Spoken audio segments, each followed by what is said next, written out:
When people think of the greatest entertainers of all time, one name always comes up: Michael Jackson.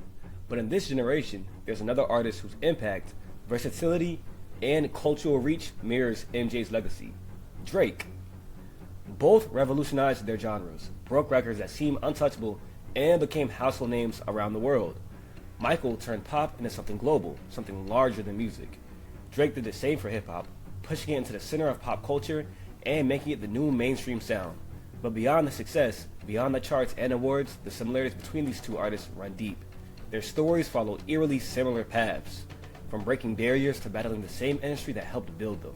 Today, we're going to look at why Drake might just be the modern Michael Jackson, and how both artists found themselves at the top of the world, and sometimes at war with it. Let's start with the obvious: success. Michael Jackson's career was larger than life. Thriller wasn't just an album, it was a cultural event. When that record dropped, the world stopped. Everyone had it, everyone talked about it. It made him a global superstar, the king of pop. Now, fast forward a few decades, and you've got Drake. He's not just one of the biggest rappers of all time, he's one of the biggest artists of all time, period. He's topped the charts year after year. He dropped songs that become instant soundtracks to our lives, and he's managed to stay relevant across multiple generations and sounds. Michael blended pop, soul, and funk into something universal. Drake took rap, R&B, dancehall, Afrobeats, and even house music, and did the same thing. They both mastered that rare ability to create music that feels personal and universal. When MJ dropped Billie Jean, you felt the groove instantly. When Drake dropped One Dance, God's Plan, or Hotline Bling, the entire internet moved. Every culture, every country, people connected with it. And the thing is, success for both of them wasn't just about numbers. It was about impact. Michael had the moonwalk, Drake has the memes. Both are symbols of cultural dominance. They didn't just make music, they made moments. But behind every massive star is a business. And here's where the stories really start to overlap. Michael Jackson started out with Motown Records as part of the Jackson 5. Motown was revolutionary, but it was also tightly controlled. The artists didn't own their music. Every lyric, every move, every contract, the label decided. Michael wanted more. He wanted ownership, creative freedom, and the power to decide his future. When he left Motown for Epic Records, he finally had that chance. He teamed up with Quincy Jones, and together they made Off the Wall and then Thriller. That decision changed his life and changed music history. Then came his ultimate power move. In 1985, Michael bought the Beatles publishing catalog, which gave him major control in the industry.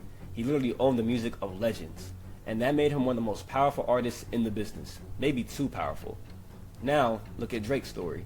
He started with Young Money under Cash Money Records, which itself was under Universal Music Group. That's 3 levels of people taking a cut before he even saw a dollar. But Drake wasn't just talented, he was smart. He understood how the game worked. After years of success, he started building his own empire. OVO Sound, OVO Clothing, his partnership with Nike, even ventures with Apple Music and Stake. Just like MJ, Drake started turning from artist to mogul, from product to power player. He learned from the system, they figured out how to play it better than anyone else. And if you notice, that's usually the moment when the industry starts to get uncomfortable. Here's where things take a darker turn. Because when artists start thinking for themselves, the industry doesn't always like that.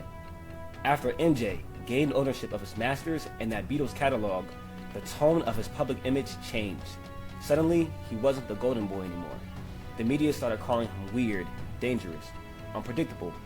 Then came the allegations. Allegations of him hanging around kids too much. Allegations of him being grown and adult and hanging around a whole bunch of children, having an amusement park in his backyard. Weird claims that will follow him for the rest of his life. Now, I'm not here to say what's true or false, but many fans and supporters, and even people close to Michael, believe those stories are part of a bigger effort to destroy him, to make the public turn on him. Because when an artist owns that much and stops being controllable, that's bad for business. When an artist gets too powerful, the industry always finds a way to humble them. Michael Jackson's turning point came in the early 90s.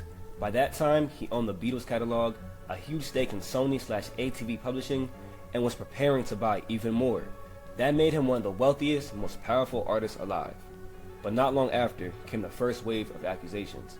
In 1993, headlines exploded with allegations that Michael Jackson had inappropriate relationships with underage boys. The case never went to trial. It was settled out of court and evidence was inconclusive, but the damage was done. His image, the image of perfection and innocence, was shattered overnight. Years later, in the 2000s, more accusations resurfaced. Again, the media went into a frenzy. Helicopters followed him to court. TV specials ran daily. Late-night shows mocked him endlessly. But when the case went to trial in 2005, he was found not guilty on all counts. Still, the court of public opinion had already made its decision, and many fans, journalists, and insiders believe those accusations weren't just random, that they might have been part of a larger strategy to destroy Michael's credibility as he becomes more independent. After all, Michael himself said in interviews that certain companies were trying to conspire against him because of his ownership in Sony's catalog. He once famously said, "The minute you own your masters, they call you crazy." Now let's bring that forward to Drake. While Drake hasn't faced criminal charges or lawsuits, he's been caught in his own wave of controversies that eerily mirror the same themes, accusations tied to his relationships, image, and influence. One of the most talked about was his friendship with Millie Bobby Brown, the young actress from Stranger Things. She publicly said that she and Drake text often and that he gave her boy advice. The internet exploded with speculation, calling it weird, creepy, and inappropriate. Drake never commented publicly, but the headlines had already done the job, painting him as suspect without proof. Then came another story. Screenshots and rumors involving younger women he allegedly DM'd or invited to events, most of which turned out to be exaggerated or unverifiable. But the point isn't always the truth, it's the timing. A lot of those rumors hit when Drake was in the middle of renegotiating label deals, launching new partnerships, or announcing record-breaking milestones. Right when his business was peaking, the character attacks began. And that's where the parallel to Michael Jackson became impossible to ignore. The idea that once you start thinking like an executive instead of an employee, you become a threat. A powerful artist is an unpredictable artist. And in an industry that thrives on control, that's the one thing they can't tolerate. And in a strange way, Drake's story reflects that same pattern. He's faced his own share of rumors and controversies. Stories about texting younger fans, being manipulative, being industry made. Some of them might have truth, some might be exaggerated, but the timing of these things always feels strategic. It's almost like every time Drake gains more power, more independence, something new pops up to try to knock him down. It's the same playbook we saw used against Michael decades ago. Different era, same tactics. And both men, in their own ways, have had to deal with public judgment, tabloid headlines, and the weight of fame, all while being the face of their generation. But here's the thing about legends. They always find a way to rise again. Michael Jackson never let the media or the industry define him. Even after everything, he came back stronger, bad, dangerous, history, invincible. Each era was another reminder that his art couldn't be silenced. He didn't just survive, he transcended. And Drake has done the same. After every controversy, after every diss, he keeps breaking records. Every time people say he's done, he drops another album that dominates the charts. Think about it. Scorpion, Certified Lover Boy, Her Loss, For All the Dogs. Every project sparks conversation, memes, debates, trends. That's longevity. That's control. Like Michael, Drake learned to turn criticism into fuel. He turned isolation into innovation. And instead of fighting the system head on, he just became too big for it to control. They both represent what happens when talent meets intelligence, when art becomes empire. So, is Drake the new generation's Michael Jackson? Maybe not in sound or dance moves, but in impact, absolutely. They both mastered their craft, built empires, and redefined what it means to be an artist. They both went from being controlled by labels to owning their legacies.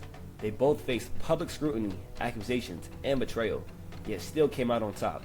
Drake isn't replacing Michael Jackson. He's continuing what Michael started, proving that true greatness can't be manufactured, silenced, or destroyed. Two different eras, two different sounds, but one shared truth. Legends may bend under pressure, but they never break.